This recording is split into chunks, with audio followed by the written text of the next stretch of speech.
क्या आपको बहुत जल्दी गुस्सा आ जाता है या आप अपने आप को ठीक से एक्सप्रेस नहीं कर पाते हैं? तो हो सकता है इसकी वजह है कि आपका मणिपुर चक्र संतुलित नहीं है।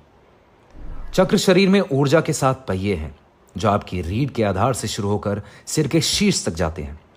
तीसरा चक्र मणिपुर या सोलर प्लेक्सिस शरीर के ऊर्जा पावर हाउस के रूप में कार्य करता है।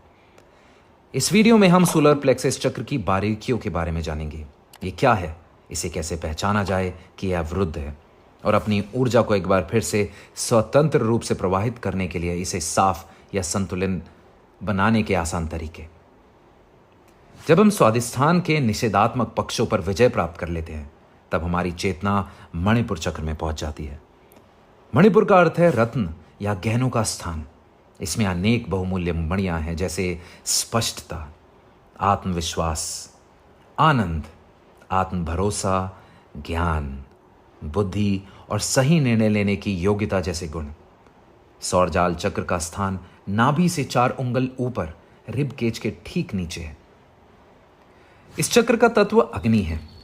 सूर्य से हमें ताप के रूप में अग्नि प्राप्त होती है। जब सौरजाल चक्र स्वस्थ संरेखण में होता है तो आप अपनी अंतर्निहित शक्ति के साथ सहज होंगे और सशक्त बनेंगे। आपको यह एहसास होगा कि आप कौन हैं और यहां क्यों हैं। जब आप अपने उद्देश्य से जुड़ते हैं तो आपको इस बात की गहरी समझ प्राप्त होती है कि एक व्यक्ति के रूप में आप सामूहिक रूप से लाभकारी तरीके से कैसे योगदान कर सकते हैं। इसका सीधा संबंध आपकी स्वयं की भावना से है। ये ऊर्जा केंद्र आपके आत्मसम्मान, उद्देश्य की भावना, व्यक्तिगत पहचान, इच्छा और पाचन से जुड़ा है। मणिपुर सक्रिय होने पर ऊर्जा को प्रवाहित होने देता है, लेकिन यदि ये अवरुद्ध है तो आप स्वयं को शक्तिहीन, अस्थिर या शीघ्र क्रोधित महसूस कर सकते हैं।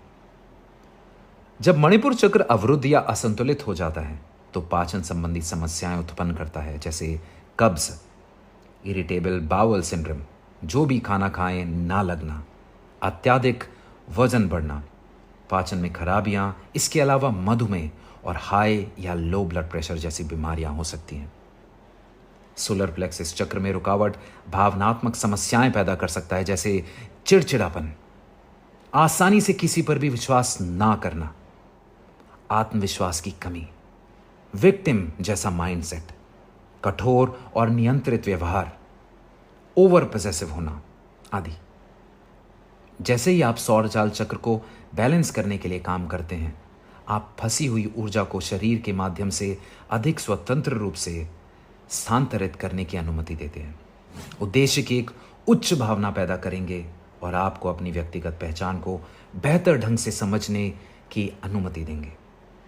आप पाएंगे कि आप अपनी आवश्यकताओं और इच्छाओं को स्पष्ट रूप से बता सकते हैं और पाचन संबंधी समस्याओं और मानसिक रुकावटों में राहत पा सकते हैं। मणिपुर चक्र को संतुलित करने के लिए सुबह सुबह सूर्य की किरणों को अपने शरीर को छूने दें। धूप सेकें एवं खुली आंच में खाना बनाना लाभकारी है। अपने आहार में केले, खुबानी, कद्दू या मक्के जैसी पीली उपज को शामिल करें।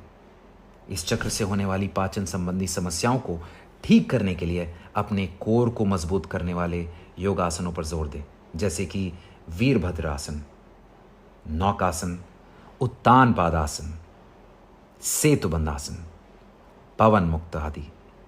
आप कपालभाति, जो कि एक शुद्धि क्रिया है, ये प्राणायाम नहीं है, इसके माध्यम से अपने सौरजाल चक्र में आग प्रज्वलित कर सकते हैं, जो विषाक्त पदार्थों को मुक्त करने और मन और शरीर को फिर से सक्रिय करने में मदद करती है। इस चक्र को संतुलित करने के लिए ध्यान एक शक्तिशाली उपकरण है। करते समय बाघ की आंख या पीले कैल्साइट जैसे पीले क्रिस्टल के साथ पीले वस्त्र धारण करें। लंबी सांसों के साथ आरंभ करें और अपनी नाभि के नीचे ऊर्जा की एक पीली गेंद का आभास करें और इन पॉजिटिव अफर्मेशंस को दोहराएं, जैसे मैं शांत, आत्मविश्वासी और शक्तिशाली महसूस करता हूं।